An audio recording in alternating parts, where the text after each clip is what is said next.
Hey, welcome back! We're still playing Zelda. Last time we beat the second Dark World boss, and totally blew over it because I was too busy talking about X-Files and You have some strong opinions on X-Files. Okay, so, I grew up watching X-Files, I grew up with my parents watching X-Files, right? Okay. And it was one of those shows, my parents watched religiously. We were when I played, Gone Home, yeah, that game struck a specific chord with me because you go into the basement, you go into one of the family rooms, and they've just got VHSs of the X-Files recorded, right? Yeah. And that was so totally my family, you know? Yeah. But there was nothing that was ever that interesting about X-Files to me as a little kid. Yeah. Because obviously, it is not a flashy show by any means, especially not in the early seasons, which are the only ones I've watched as an adult. It's a very stale show, in the sense that there's not a lot of action, there's not a lot of facial expression. The acting is very monotonous, which really sells the idea that they're just government agents, but it's just so weird seeing David Duchovny playing Mulder and talk about the abduction of his sister when he was 11, and him having the same emotion as a potato. Huh. It's I know what I true. saw, Scully. I know what I saw. That is true, and I've never, I've watched the show. I've watched a little bit more than you have, maybe about a season more than you have. I have been assured that it gets much, much better. I obviously haven't seen those episodes. No, Me and my I'm wife, fine with that, but yeah, totally you have a really hard time just being oh man, this is gonna be hard for Mulder because his aliens abducted his sister. You're just aliens. Yeah. Okay, so there's something, talking about the game we're playing, there's something I wanted to try here. So normally, I need the Master Sword to get an item from these things, right? I've got the third sword. I wonder if that counts as a trigger, or if I actually had to have pulled the Master Sword for it to work. So we'll find out. There's a Sword of the Sky. Oh, look at that! And then I'm gonna get something. Woo, rupees! Kind of glitched as it fell there, didn't it? Kind of anticlimactic. Yeah, that was, I think that was actually the reason why. I know we said we were not talking about Let's Players, but let's be honest, Pro Jared is the reason why I'm playing this in the first place. And that was my favorite, that was the reason why I wanted to play yawn it. during this. This was purely coincidental. Sure. But he was like, alright, what is it? It's $1. It's like a single rupee pops up, and I'm like, yeah, this is the kind of shit I want to do. I want to fight through an entire dungeon and be like, all right, what am I gonna get? It's $1. It is literally $1. I can't even buy anything in this game with that.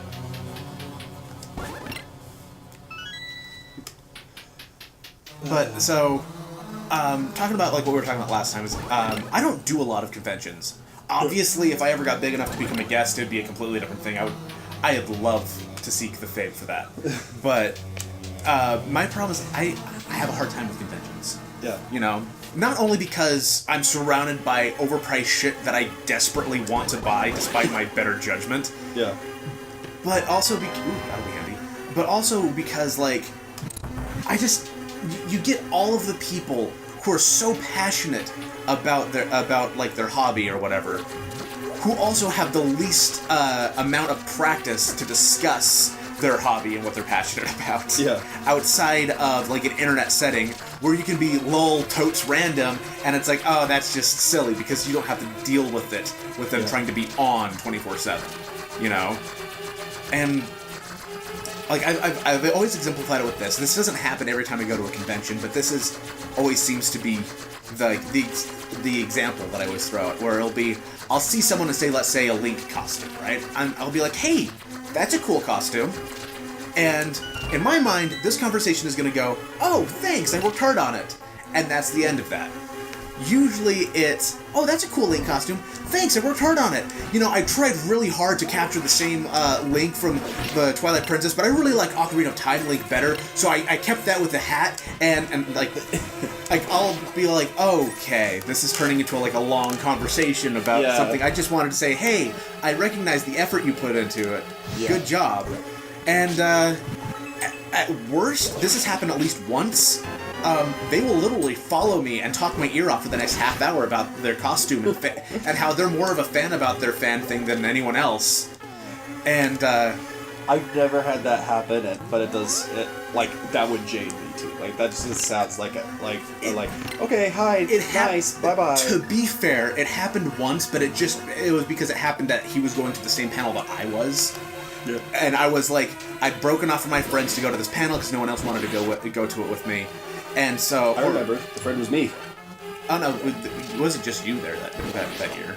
Yeah, Steve was there too, but I think this panel was it was like there was a panel you wanted to go to that I had no interest in, so I was just going to some other one. Yeah. Because I'm not huge on big crowds, especially when it's like, ooh, we can go see one of the guys who played someone on Star Trek. Yeah. It's like, but it's only an hour wait to get in, and it's like, I think I'll just go to this one how to draw breasts properly. I don't know. Yeah. Like, I'll go to the rinky-dink comic one. Yeah. Oh, okay. I have to tell you this one, though. So, Sorry. The last time I actually did get to go to Comic-Con, so I'm a fan of the book series Love and Thumps. It was like Harry Potter without all of the fanfare that Harry Potter had, right? And I was super excited because Obert Sky, the guy who wrote the books, was going to be there.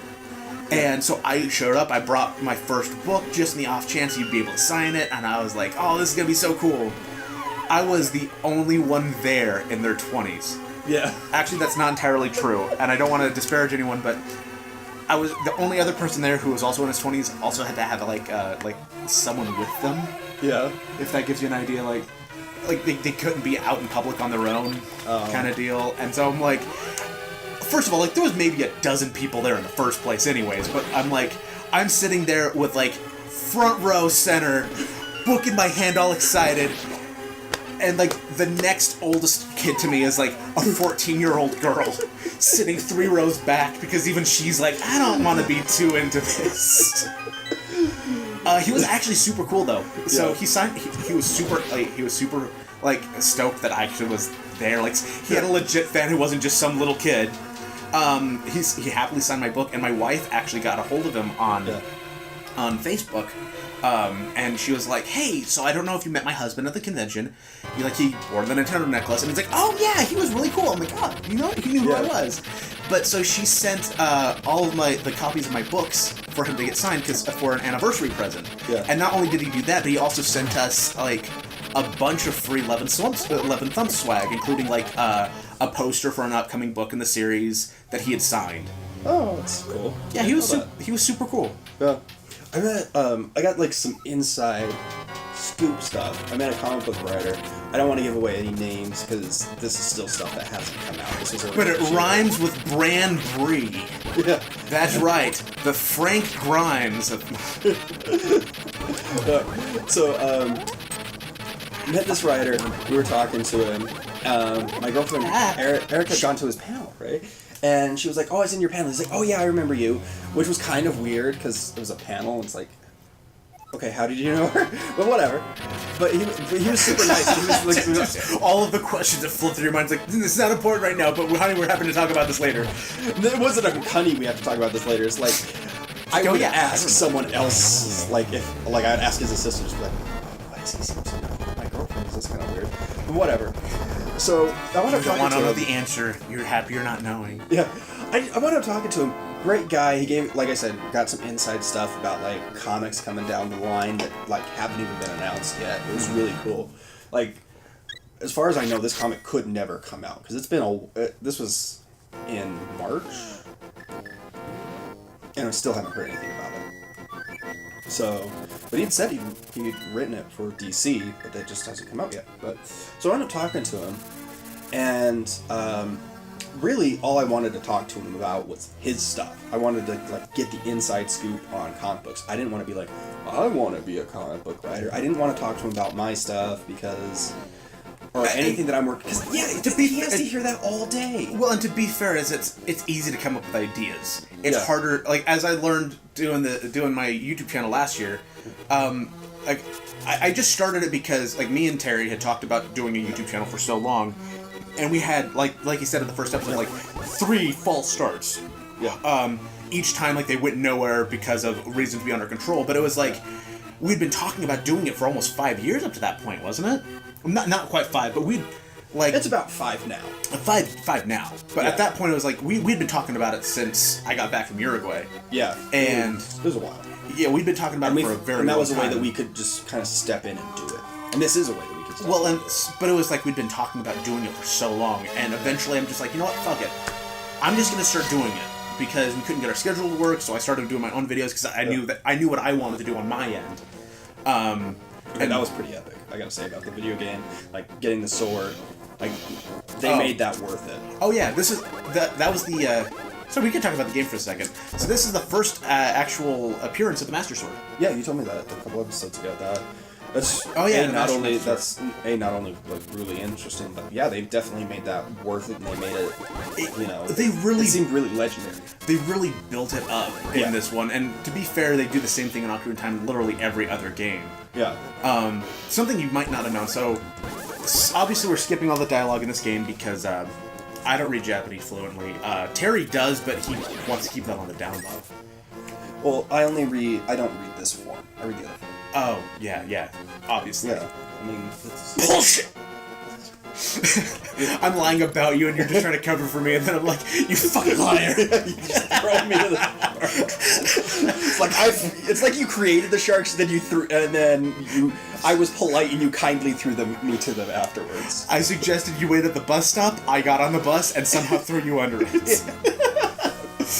But so, the interesting thing about this is, so this is something that I always bring up when anyone starts arguing about whether or not Ocarina of Time is better than Link to the Past, and that's an ongoing debate, where the story, when people bring up, the story in Link to the Past, in Ocarina of Time was what really brought me into it, it's like, well, the story in Ocarina of Time was introduced in this game. Yeah. Like, everything about Ganondorf, the Seven Sages, like where you get the Seven Medallions and stuff in Ocarina of Time, all of that was presented in this as a background narrative to why you're doing what you're doing here. Like, they talk about, like, that was what they did a long time ago. Yeah, Ocarina of Time is just a little more... Ocarina of Time took the narrative here and actually turned it into a game. Yeah, and they were able to be more immersive just because they were able to do that. Well, they were able to, like, instead of being like... It was the difference between, being like, this is what happened to Ganon, and a hero of time came and stopped him, and playing as the hero of time, obviously. You know, but it was always that, like, oh, the game, like, game story is so good. It's like, oh yeah? Well, this game's story is so good that it contained 2 good stories. It was always kind of like my go-to. But the Japanese version, which I'm playing on, because that's what the randomizer works with, it doesn't have any of that. That was all added by localization to give you more of a reason, more of like a carrot, to go and try and save all the princesses. Really? Wow, that's fascinating. Yeah. So, which one is the last one to take place in the timeline? Is it Link to the Past? So, we're not entirely sure. Because... a couple games have come out since they've released the timeline. Right, and so we're still debating what timeline things fit into, but more importantly, since it splits into 3 different timelines, chronologically, we don't really know which is, like, the latest. Yeah. As far as timelines. We think Breath of the Wild might be, because as far as we can tell, it takes place, it might take place a long, long time, we think that it's, Zelda 2, the second one. Because that takes place in the timeline where Link, the Hero of Time, loses. And so Ganon is left unchecked, and they have to wait until the final incarnation of Link to come and save the day. Yeah. Sorry, my brain crashed halfway through that sentence. Where am I going? I'm going to Hyrule Castle. Fuck. Terry, I think I might have just had a mini stroke. You were focusing on some other things, in fairness. Well, not enough, though. It is one of those things where it's like I can 100%, having done this at least once, have a greater appreciation for other YouTubers who do this for a living, because it really is not as easy as just talking and playing a game. Yeah. Well, one of the things that I have to say that I really enjoy about the design is you can definitely see the influence that still exists today. I mean, look at his the blue male. He looks so similar to the Breath of the Wild tunic. Well, if we go even further back than that, the reason why we have blue and red tunic in this comes back all the way to the very first Zelda game. The very first Zelda game, you could find hidden magic rings that did what these things do, where it reduces damage, right? So really, the reason why I like Link to the Past is Link to the Past really feels like what the original Zelda game would have been had they had more time, more budget, and better technology. Yeah. And I think that's the reason why Breath of the Wild feels so nice, is because it's kind of essentially the same principle. Yeah. You know, how do we remake this for today? And I love Breath of the Wild, I really do. For someone who bemoans how stale the series has gotten since Ocarina of Time, I did like having the story structure. I liked getting all the fun gadgets, and they kind of got rid of that with Breath of the Wild. Yeah. Still a fantastic game, and I spent hours in it, and I'm still spending hours in it. But it was kind of disappointing where you only have like 4 dungeons, and everything is kind of, I want to say monochromatic, but that's not the right word. So you're not a fan of, I know a lot of people aren't fans of Skyward Sword, so we can leave that one off. You're not a fan of like Twilight Princess, Wind Waker. So here's the thing, I actually love Wind Waker. Yeah. Wind Waker makes it into my top 3 Zelda games. My top 3 Zelda games are Link to the Past, Majora's Mask, and Wind Waker. Wind Waker because the characters are so expressive. It took me a while to like that game, but I absolutely loved it, just how expressive the characters were, and actually how strangely grounded the storyline was. Ganon wasn't just evil for the sake of being evil. He explained how, he grew up in the desert and basically got to watch the rich kids in Hyrule constantly have everything. And so for the sake of his people, he turned to evil and, tried to get the Triforce of Power to benefit his people, you know? So it was this long, resentful harboring grudge against the Hyruleans that came out more than just I'm evil and I will kidnap the princess and make her mine, you know? Yeah. Oh, sorry, it's gonna bomb. But that was the big thing for Wind Waker for me. But I really liked Twilight Princess. Twilight Princess definitely was Twilight Princess was everything wrong with the Zelda franchise up to that point. And then, obviously, Skyward Sword took that a step further. Okay, I'm liking these. I can't figure out where the fuck I'm going. It's a lot easier to solve mazes when you can see where the walls are. Yeah. But it was that, you get an item in a dungeon, you use that item in the dungeon, and then you never use that item again. Twilight Princess pulled that shit a lot, and Skyward Sword, I feel, only exacerbated the problem. Skyward Sword is a lot better than people give it credit for, I think. But I had 3 false starts trying it. Yeah. Because it is just, there's such a high barrier to entry. And when you just want to go in and explore this world and find out what gadgets and dungeons you can explore, it starts off so slow, and it really limits you in what you're allowed to do throughout the entire game. Yeah. It became so linear to a fault. Well, I do have to love the design. I do love the designs. So. Yeah, for sure. Well, it's kind of fun seeing the legacy of Legend of Zelda getting passed down from game to game. Yeah. That is something that I'll always enjoy, and I'm glad they kept that alive even in Breath of the Wild, where they kind of had all these different nods and stuff to previous entries. The Lynels. I hadn't seen those guys since this game. This is the last time the Lynels show up, and they were, in the first Zelda game, they were a bitch to kill, right?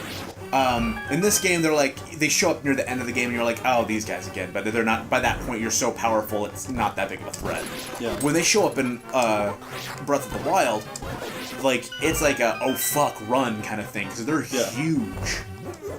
The thing that I think is cool about a lot of video games, movies, television series, books, that's going on now is a lot of stuff is being done by the fans. These are people that know the universe as well, if not better, than some of the creators. It's kind of cool because they can say, oh hey, we haven't done this character for a long time, and the creator or the writing staff will be like, man, we haven't thought about that in decades. Yeah. Well, and that was the thing that I always think it's funny because, like, I think Comic Cons have changed substantially because of that. Yeah. Because now you have people on the panels who grew up watching them and were huge fans. Yeah. And they're like, yeah, I remember when I was down here in the panels suggesting these kinds of things to those people. And it's so bewildering to think that there was a time when, like, people writing The Flash or Superman or Batman, they were just like, they basically showed up, like, they could show up to work, like, high as fuck and just be like, this week Robin is a girl? Yeah. And 24 pages, he's better. Yeah. You know, and be like, okay. Or, like, they're coming up with a villain, it's like, okay, they took the Stephen King approach, where they're just like, Lamp Man, he's got the power to shoot spotlights out of his eyes. Yeah. And he's the greatest Batman villain yet. And it's like, okay, clearly how can Batman clearly they weren't giving come out to the crime scene when the bat signal is everywhere? Yeah. It's like, okay, so it's clearly like they could not be bothered to give a fuck. Yeah. And now you've got people who are like, all right, it's like, what can we do with Lamp Man? Yeah. Who can, like, and it's like suddenly it's a really in-depth story. Like, he's got good motivations. Lamp Man suddenly has, like, they expanded the ability of how they could do that. And it's like clearly the people who are making stuff now care. And I'm not saying like the people who didn't before didn't. It was just very clear that they did not think things through. They were doing it paycheck to paycheck, kind of. Yeah, it was just a very different style. Like, honestly, it's kind of funny that you bring that up, because I literally just read a book, in the Batman storyline they're doing for Rebirth. They did an interlude in the War of Jokes and Riddles that was about Kite Man. And it actually made him a more interesting character, and kind of, you know, you kind of felt bad for him. He was became more of a tragic villain than anything else. But there's some characters that I'm not sure that they're saving, and it's funny because these characters still keep showing up, like Kite Man, Crazy Quilt. It's like we'll see some of these horrible, or Condiment King. It's like you saw those in the Lego Batman movie, and you're like, oh yeah, those are hilarious old villains. And then every now and then I'll see one of them pop up in a comic, just like in one frame. They'll mention them. And I'll be like, all right, look, I get what this is. I get that we're saying this happened, but how are you honestly supposed to think this took place in this world? Like, yeah, how did this exist in this continuity? Yeah, it's like the Joker's running around and Condiment King, and Joker has to legitimately be like, uh-oh, Condiment King, or there has to be a reason that somebody isn't just like, that Condiment King still goes around and does stuff. Or he wasn't just beaten to death in Blackgate. I'm the Condiment King! I'm Killer Croc! Oh god, no! I just throw ketchup and mustard around in vast quantities. I'm not prepared to deal with this. I want flesh. Oh god, you're so dark. I'm from a different time. It's more innocent. Like, you're gonna die. At least I'll be nice and mustardy and ketchupy. Well, that's the thing that I really appreciate. I think that's part of the reason why I've enjoyed the Batman comics you've let me. Yeah. Especially with like the Arkham series revival and interest. The Arkham series revived my interest in the Batman series more than the movies ever did. But it was magic powder. Oh, sorry. It was one of those things where it's like it was always interesting to me to see them be like, Calendar Man is in this, and just as like a throwaway, I'm like, who the fuck is Calendar Man? And it's like you research it, it's like originally Calendar Man he's like he would commit crimes on specific days, and then they slowly kind of built him up to be like he was a serial killer who like made sure someone died every single like any holiday. Yeah, or there would be like mass murders or something like that. Yeah, like something would be like, oh my god, like I hope they stop Calendar Man before Thanksgiving because more blood will flow, you know? Yeah, they made him something legitimate. Yeah, like a legitimate threat because, I think especially because there's the whole talk of the Bat God, that Batman can do anything, and I'm not a huge fan of that. I'm more of a fan of if I'm kind of like a 50% of that. It's like, if Batman has the time and the planning, there's a lot he can do. But there's still certain things. It's like, Batman can't there's certain things that he can't take on. It's just because he's Batman. But, except for that one time where he was able to overcome death itself because he was Batman. I'm sure that's happened. No, remember that? So when he fought, was it Darkseid? Yeah.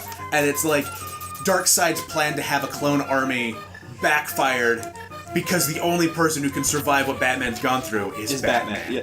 Okay, that was actually because the clones legitimately went crazy. That was kind of cool. I thought that was cool. Well, you know what? I would have been a lot more harsh on it, but they had been establishing that, like, relatively recently, Batman had undergone some sort of, like, crazy training. So that was the big item here. Well, the good thing is, like, you had a really big benefit when you read all that Batman stuff I lent you, because I meticulously curated it for you. I did, and I would love for you to do that with the Flash for me. I would totally do that. But that was, and I appreciate that. I really do. It got me into like some of the more interesting parts of Batman, while being able to gloss over some of the, we'll say, questionable parts of Batman. Yeah, and like, I'm not trying to toot my own horn, but I really sat down and figured out, like, how you cut all of this together. This was Grant Morrison's run. For those of you who know it, it's a fantastic run. For those of you that don't, check it out. But seriously, if you have somebody who's a comic book fan, or you can go online, curate it. Put it in order. Well, let me like take it a step further. Like, you were nice enough to even like, I remember there's at least 2 comics where like you put a little sticky note halfway through and be like, all right, stop now, read Flashpoint or something like that, and then continue. And it was like, it was so helpful, because it's like, okay, because like it would suddenly bring up a point that, had I not read that, I would have been so lost in. Yeah. I think that's when I read, what was it? Was that Infinite Crisis? Was that something? Final Crisis. Final Crisis. Like, all right, stop now, read Final Crisis. Because that was like when it was like, Batman is dead. And I'm like, wait, Batman died?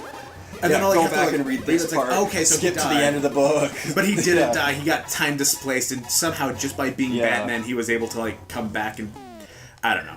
It was a cool concept, and they went to Batman Incorporated, and I that's when the comics don't me ran out. So. And apparently, as you told me, like that, it was a cool concept that never went anywhere, and then they just kind of. It got oddly confusing. I would have to read through that last part again to really remember everything that happened, but yeah, because there was like 3 organizations that were working against each other, and like one was Spiral, the other one was Batman Incorporated, and the other one was Leviathan, and I really wasn't 100% sure where Spiral came from, because I didn't remember them. But maybe if I read through it again, I'll find where they were. For all we know, it was some villainous organization from like the 1950s run that suddenly reappeared. Oh, knowing Grant Morrison, probably. And so like, I had a similar deal. So the only comic series I've ever read all the way through, and even then I kind of tuned out near the end here, was the Sonic the Hedgehog series published by Archie. And mostly because I've always had a fascination with Sonic the Hedgehog. Like I said, I always wanted a Sega Genesis because Sonic was so cool. And I loved the cartoon show and everything. I can't adequately explain why I love Sonic the Hedgehog so much, because by all objective measures, it's a pretty shitty, like, series all in all. I can't even agree with that. Like, some of the games are really good. But, like, I mean, you look at the different ways it's been marketed, like, it really is a pretty shitty concept wall to wall. Well, it was really weird, especially like the television series, especially was it Sonic DX, whichever one was on. Sonic X. Sonic X, yeah. Sonic X. I tried to watch that on Fox Kids, and it didn't resemble the video games at all to me. So I wasn't interested in it because I enjoyed the video games so much. I was like, this is stupid. I was on board with it until the moment I saw my first human, really. Yeah. And that was when I'm like, nope, they fucked it up. Yeah. Like, I remember watching the pilot, and I'm like, okay, so Sonic and Eggman going at it again, okay, I'm on board, and it's like, whoa, he suddenly got warped to like Earth, and I'm like, nope, I'm out. Yeah. Because I was so sick of seeing that played out. That was cliche. I was like, we were like 12 when that came out, right? By then it was cliche. You know, where it's all like, it was like the laziest way. Oh god, yeah. And it was supposed to be deep. Like, I don't know if you ever heard this, but the original team that was working on the Watchmen movie, they wanted to end Watchmen instead of having the Watchmen ending, like even though they tweaked it a little bit for the movie, leave it open to. No, they wanted it to that Dr. Manhattan rewrites reality and gets rid of superheroes, and the superheroes wake up in like 1980s Manhattan, and Watchmen is just a comic book. Everything they've lived through is a comic book. None of it, yeah. It all happened, but it is now just a comic book. It's fiction now. Yeah. Like, so they basically he rewrites reality to our reality, and then you get the further implication that what happened in Watchmen actually happened. Yeah. But you're living in the retcon. Yeah, and it was really funny because it's not a bad idea, but it's not the most original idea. No, it's not. And if you'd seen that in the theater, you would have been mad. Because a lot of people were mad about the changes that they did make, which I felt were not gigantic. No, the biggest change that they made was making Dr. Manhattan the villain instead of the nameless alien thing that was created instead. And I thought that was actually, I mean, as far as condensing stuff for a movie goes, it made it run a little bit smoother. It made things run smoother. But more importantly, it also made more thematic sense. Yeah. Because you spent this entire time, like, even in the comic books, they spend a lot of time to make Dr. Manhattan, like, to kind of discredit Dr. Manhattan and make him feel like a bad guy so no one can trust him again, to get him to leave so the alien can show up. Yeah. You know? Or the pseudo-alien. Yeah. And it's like, it seems like they spent so long, even in the comics, trying to set up this, like, okay, Dr. Manhattan's a bad guy, we gotta get him to leave, and then didn't really cash in on we've already got, like, a villain that the world hates. Yeah. We don't need anyone else. Yeah, like, Ozymandias was already successful. He had already created the villain, and then he created another villain. Uh-huh. Yeah. So I thought, like, if anything, that was something that I 100% got behind as far as changes go. Yeah, I just, like, what I thought was funny is that, because a lot of this didn't come out until a couple of years ago, so years after the movie came out, and the director that didn't do it had the balls to be like, I think that would have been better, but whatever. Alright, I want to keep talking about this, but we'll have to do it next time on Dragon Ball Me? Dragon Ball U would be an interesting show, not like you. See you next time!